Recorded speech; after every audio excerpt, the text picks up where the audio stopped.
יושב ראש התנועה בראשות ציפי לבני, מעניין, שם מעניין. איך את רואה את המצב שלך, של התנועה שלך בסקרים בזמן האחרון, בימים האחרונים?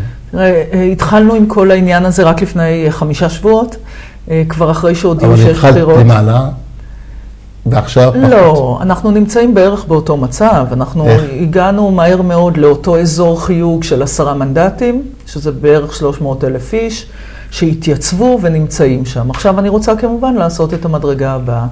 תראה, עזבתי כשהייתי ראש מפלגה של 28 מנדטים, והיה ברור לי שצריך עכשיו להתחיל יותר נמוך, אבל זה כל כך חשוב לי שאני רוצה לעשות את זה. איך את, כאילו, מה את מעריכה את הכוח שלך בסופו של דבר, בסוף מערכת הבחירות? ככל שמותר להעריך. אני לא רוצה לעשות הערכות, אני אגיד רק מה שחשוב. ככל שיהיה לי יותר כוח, ככה אני אוכל להשפיע. אני הצעתי גם חבירה של כל מפלגות המרכז, כרגע זה לא יצא אל הפועל, ואז היינו מייצרים סיכוי מול נתניהו שהוא סיכוי אמיתי. כרגע אני צריכה מקסימום כוח כדי לקדם את הדברים שאני מאמינה בהם. אני מניח שחלק לא מבוטל מהצופים שלנו, אלה שגולשים עכשיו באתר פאנט ורואים את הרעיון שלי איתה, יודעים מאיפה את באת. איך זה בצד הימיני של המפה הפוליטית, היום פחות, את באה מבית ימיני. אני באה מבית בית"רי, תנועת החירות, ואני אספר לך סיפור, כי דווקא בתנועת החירות אבא שלי עסק במגזר הלא יהודי. וההתייחסות שלהם הייתה התייחסות שוויונית. אבא דיבר ערבית, הוא היה לוקח אותי גם לביקור בכפרים ובמקומות, ובתפיסה שאני גדלתי בה זה היו חברים, זה לא היה, אתה יודע, מיעוטים. ורק מה שקרה זה שהליכוד של היום בעצם איבד את כל הערכים האלה. הערכים שאני חונכתי עליהם היו, כן, ארץ ישראל ושכונה קשה וצריך להתנהג חזק, אבל זה היה גם ערכים של שוויון, שזה לא קיים היום בליכוד. לכן אני לא בעטתי בבית שבו גדלתי. אני מיישמת את מה שאני מאמינה בו. אתה יודע, אני אצטט את ז'בוטינסקי. כולם אז היו אומרים לי, 2 גדות לירדן, אתה מכיר את השיר שלו. השורה הבאה אומרת, שמרווה לו משפע ואושר, בין ערב, בין נצרת ובני. זאת אומרת, התפיסה של ז'בוטינסקי הייתה שכולם צריכים לחיות ביחד. הערבים, הנוצרים והיהודים. זאת הייתה התפיסה. ואיך את רואה עכשיו פתרון אפשרי בין, כאילו, לבעיה הישראלית-פלסטינית? איך את רואה את הפתרון? תראה, יש את הבעיה הישראלית-פלסטינית שצריכה להיפטר על דרך של 2 מדינות לאום. זה, אני מאמינה בזה. אז זה כמו הליכוד, כאילו, כמו הנאום של... בחייך. נתניהו אמר את זה בקושי, אחרי שהיו צריכים להכריח אותו לעשות את זה, ובכלל עכשיו אני לא יודעת אם הם מחזירים את זה למצע. אמרו לי שבכלל הוא אמר את זה כדי לקבל כרטיס כניסה לעולם.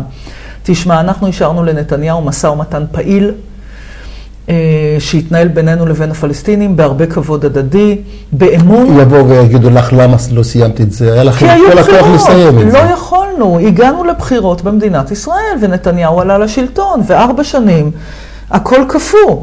עכשיו, להערכתי, יום אחרי הבחירות, תהיה פה מחדש הצעה למשא ומתן. אין לי ספק בזה.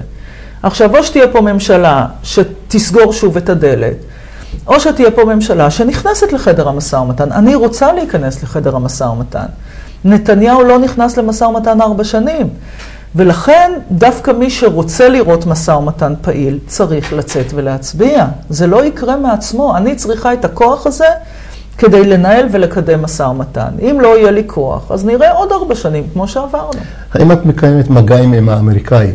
כאילו הממשל האמריקאי. היום לא, כי היום אנחנו בתוך מערכת בחירות, וזה הרבה יותר רגיש. אבל נתניהו והליכוד האשימו אותך, וגם האשימו אחרים, שאתם מקיימים יחסים האמריקאים. אוי בחייך, זה הפך להיות בלתי נסבל. הרי נתניהו, כל מי שנותן ביקורת על מדיניות הממשלה, מיד מאשימים אותו שהוא משתף פעולה עם ארצות הברית או עם אירופה. משא ומתן זה אינטרס ישראלי, זה לא טובה לאף אחד. וגם חברי הליכוד צריכים להבין את זה. התסכול שלי זה ש67% מאזרחי ישראל הם בעד הסדר. אבל הם לא באים להצביע. לא רק במגזר הלא יהודי. במגזר היהודי, גם במגזר היהודי, גם במגזר הערבי.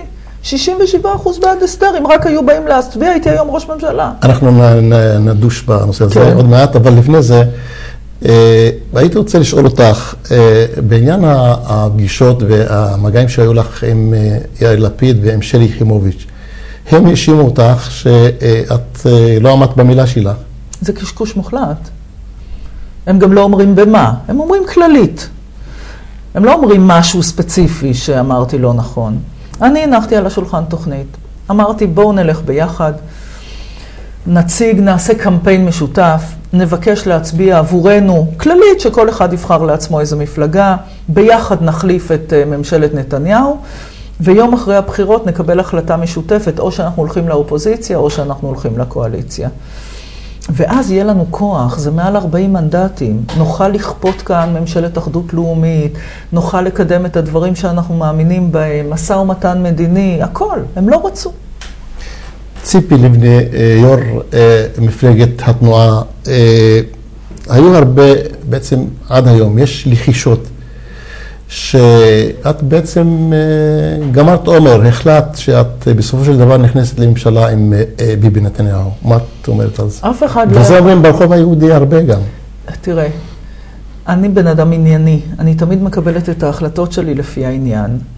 אם אני אכנס או לא אכנס לממשלה, אני אקבע את זה יום אחרי הבחירות. קודם כל אני מקווה שהוא לא יהיה ראש הממשלה. ואם הוא יהיה ראש ממשלה, אני אעמוד על אותם דברים שהם חשובים לי. פעם קודמת, כשהבנתי שהוא לא הולך לקדם משא ומתן מדיני, נשארתי באופוזיציה. ואם אני אצטרך, אני גם אמשיך להיות באופוזיציה עכשיו. אם אני אוכל לקדם את הדברים שאני מאמינה בהם, אז אני אעשה את זה מבפנים, אבל אני צריכה הרבה כוח. אחרת, יש דבר אחד שאני לא אעשה. אני לא אהיה עלי תאנה. אני לא אשב בממשלה בשביל לקבל תפקיד, רק כדי לתת להם הכשר. זה אני בשום פנים ואופן לא אעשה, ואני אמרתי, אם תהיה ממשלת ימין קיצוני וחרדים, אני לא אהיה שם. מה את באמת חושבת על ש"ס? היה פה אריה דרעי לא מזמן, והוא התראיין, ישב במקומך, ואנחנו שאלנו אותו את כל השאלות שרצינו לשאול, והוא, את יודעת, הוא מדבר על הנושא העדתי, הוא אפילו נתן דוגמה בעניין מופז, אמר שאם הוא לא היה מזרחי או לא היה מפסיד כל כך הרבה מנדטים וזה, מה את חושבת על ש"ס? אני כועסת על מפלגות שמעוררות או שנאה בין חלקים שונים בציבור, או שוב את כל הנושא העדתי. אנחנו חברה מאוד מורכבת, שזה שבטים, יש לנו את הערבים, ויש את היהודים, ובתוך היהודים יש את החרדים, ויש את החילונים, ויש את העולים. ויש בנית גם. מה? ויש גם בנית. זה מסוכן, זה מה שאני רוצה להגיד. יש כאן תהליך שבו יש מפלגות שרוצות להפוך את מדינת ישראל כולה, במקום מדינה דמוקרטית, מדינת הלכה. אתה הזכרת את בנט. יש לו שם אנשים ברשימה, שמונו על ידי רבנים שרוצים להפוך את ישראל למדינת הלכה. ובעיניי, ישראל יהודית ודמוקרטית, זה אומר ששוויון זה חלק מהערכים האלה. זה לא טובה למישהו. וברגע שבאים גורמים שרוצים להשליט פה מדינת הלכה, וזה לא משנה לי אם זה גורמים חרדים או גורמים ימנים קיצוניים, זאת תהיה בעיה לכולנו. וצריך למנוע מזה לקרות. ואני יודעת שיש כאלה שמסתכלים על ש"ס ואומרים, בסדר, בזמנו, כשהם היו שרי פנים, הם נתנו לנו לרשויות מקומיות. אסור להסתכל הסתכלות כזאת. צריך לראות את כל מה שקורה כאן במדינה, ולהצביע עבור אלה שהעניין שלהם הוא אמיתי בשינוי הדרמטי שצריך להיות פה, במשא ומתן, בשוויון אמיתי, בוודאי גם מבחינת תקציבים, וכאלה שיעמדו מול חזית הקיצונים. יש כאן חזית של קיצונים. יש כאן מחנה קיצוני שמורכב היום גם בתוך הליכוד, גם אצל בנט, וצריך לעמוד מולו. ציפי, במשפט אחד, את רואה את ש"ס סופית בקואליציה עם נתניהו? או שזה העניין של מי מקבל יותר, המרכז או הימין? אני ראיתי את אריה דרעי ברעיון לפני יומיים, נדמה לי, והוא אמר שמבחינתם הם רואים את עצמם כשותפים של נתניהו. אני לא יודעת אם נתניהו וליברמן רואים את ש"ס כשותפים שלהם, כן. אבל זה מה שאריה דרעי אמר. באחד הפרסומות שלך, של המפלגה שלך, את קובעת שם, את מדברת על שהתקווה תנצח את הפחד.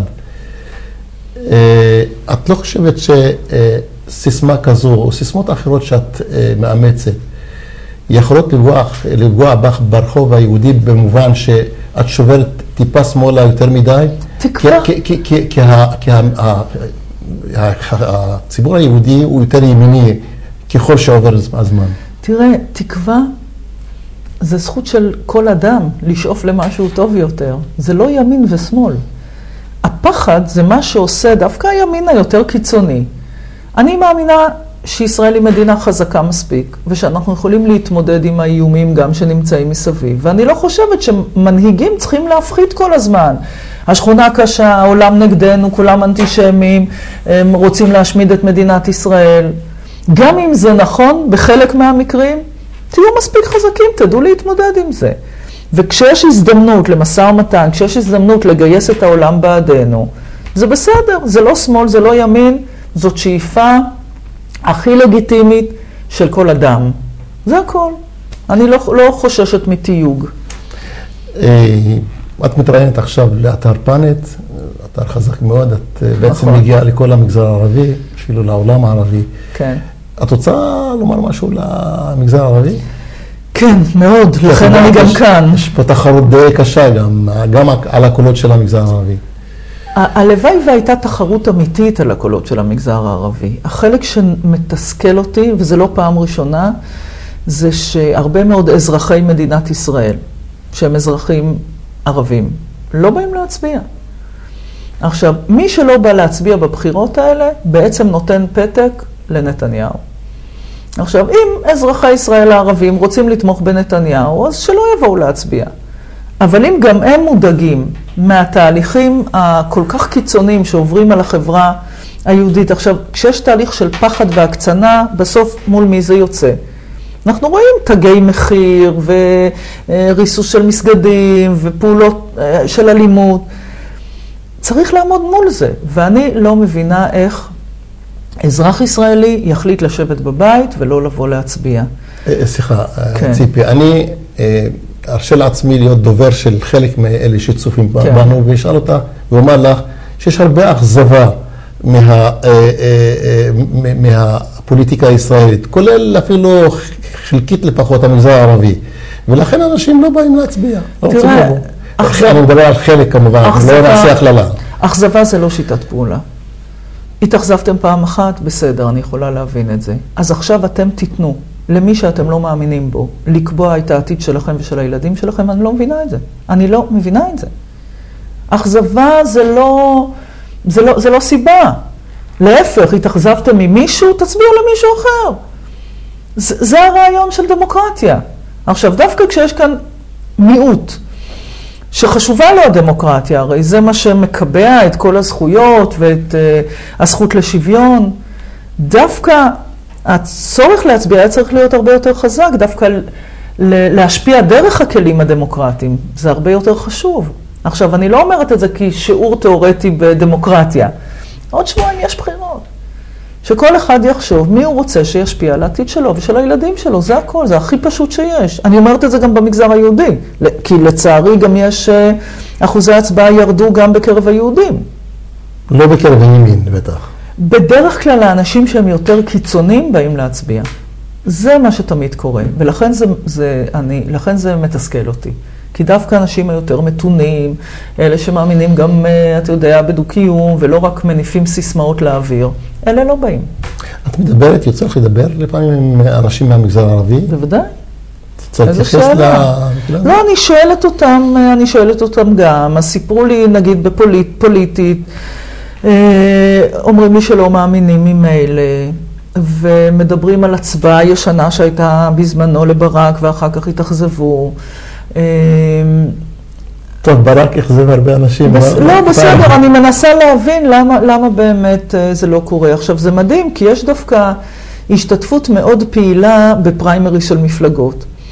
בקדימה היה לדעתי 25% לא יהודים. במפלגת העבודה גם יש אחוז מאוד גבוה. אבל לא הצביעו באחוזים האלה, בשיעורים האלה? הצביעו, אבל הם מצביעים בתוך המפלגות. למה? לא, אני מדבר על לא בתוך המפלגות, אלא... לא, הם לא באים אחר כך לקלפי. חברי מפלגות, אחר כך לא באים להצביע. למה? כי התחושה היא שכשאתה מצביע בפריימריס, אז זה מאוד... אתה מכיר את האנשים. כן, זה כאילו מורגש, כי אתה אחד מתוך 100,000, וכאן אתה אחד מתוך מיליונים. אבל ההשפעה של זה על החיים שלך תהיה הרבה יותר גדולה כשאתה משתתף בבחירות הכלליות. בפוליטיקה, ציפי לבני, יושב ראש התנועה, מה דעתך על יחסי ישראל עם הרשות הפלסטינית? בנושא המדיני. בעיה קשה. אני ראיתי רק אתמול את סלאם פיאד אומר שהם נמצאים על סף קריסה. ומה שמטריד אותי זה שאני מאמינה שעדיין יש פרטנר להגיע איתו להסדר. והתנהלות שבעצם תמנע מאיתנו להגיע להסדר, דרך זה שבסוף באמת לא יהיה פרטנר, או כי החמאס ישתלט על הגדה, או כי הם יחלשו כל כך שהם יקרסו, או שיום אחד יחזירו לנו את המפתחות, זה לא אינטרס ישראלי. ולכן אני לא מסתכל, אתה יודע, דווקא אם הזכרתי את סלאם פיאד, כפי שאני אומרת ששלום הוא אינטרס ישראלי קודם כל, ככה גם התפיסה, לפחות של הרשות ששולטת היום בגדה, זה שביטחון הוא לא טובה לישראל, אלא חלק גם מהאינטרסים שלהם. אז יש כאן הזדמנות לעבוד ביחד, ולצערי זה לא קורה. ולכן אני מאמינה ביום שאחרי הבחירות. ואת מעריכה שיש לרשות הפלסטינית כוח לעשות שלום עם ישראל? תראה... כי אני אשאל אותך עוד שאלה יותר מקשה אחרי השאלה הזו. אז מה? תראה, קודם כל ברור שהרשות הפלסטינית אין לה למשל שום השפעה אמיתית היום בעזה, וברור שגם במהלך הזמן הם נחלשו. כבר מושכת אותי לשאלה הקשה, שהאם את מאמינה שצריך לעשות משא ומתן עם חמאס? לא. שהוא יכול כן, שיש לו כוח כן לעשות, אני אגיד לך. להבדיל מהרשות הפלסטינית בגדה המערבית. החמאס, הבעיה שלי איתם זה האידיאולוגיה שלהם. הרעיון של משא ומתן זה לסיים את הסכסוך. חמאס מוכנים שתהיה מדינה פלסטינית, גבולות 67, אבל הם לא מוכנים לומר שזה יהיה הסיום של הסכסוך. עכשיו, אם כל הסיפור יהיה להיכנס למשא ומתן ולא לסיים את הסכסוך, זה לא שווה את זה.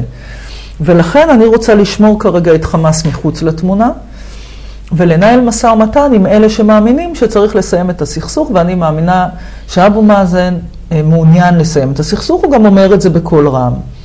אבל יש כאן עוד שאלה. גם העולם הערבי מבחוץ משתנה.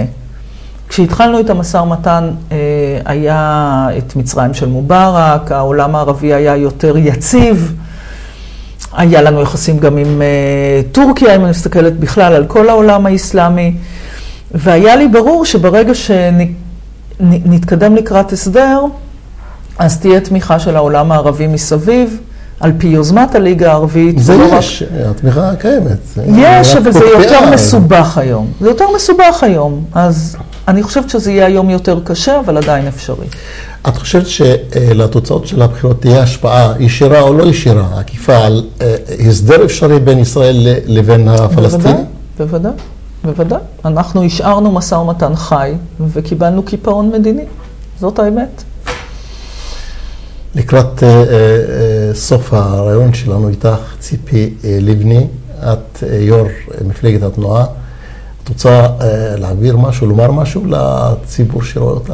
למאות האלפים שרואים אותך מקרב ערביי ישראל. אני אומרת רק את הדבר שאני חוזרת ואומרת. אתם יודעים, היה פעם זכור אריק שרון שדפק על השולחן ואמר בואו להצביע. אני לא יודעת אם אתה זוכר את זה. בואו להצביע. אל תיתנו לאף אחד להחליט על החיים שלכם. תחליטו אתם מי אתם רוצים שיקבע איך תראה מדינת ישראל, מה יהיו הזכויות שלכם בתוכה. אם אתם רוצים גם שבאמת לקדם הסדר בינינו לבין הפלסטינים כהסדר מדיני, בואו להצביע. לי יש שני דברים שאני נאבקת עליהם. יש לי יותר משניים, אבל הם כולם מתחילים בשין. זה שלום, שוויון, שינוי סדר עדיפות לאומי. כל אלה דברים שכל מי שמעוניין בהם פשוט צריך לבוא להצביע. ציפי לבני, תודה רבה, ושיהיה לך בהצלחה. תודה רבה.